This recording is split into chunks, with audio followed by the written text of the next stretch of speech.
Pac-Man oyunu hamımız bilirik. Amma bir çox insan bu oyunun necə bir riyazi struktura malik olduğundan xəbərdar deyil.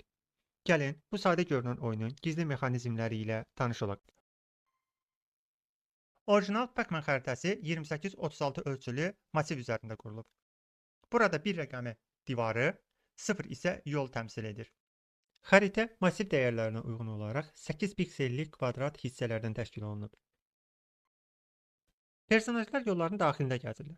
Burada maraqlı hissə divara söykənərək və yaxud da dəyərək yox, bir damanın mərkəzindən digərinin mərkəzinə doğru kilitli şəkildə hərəkət etmələridir.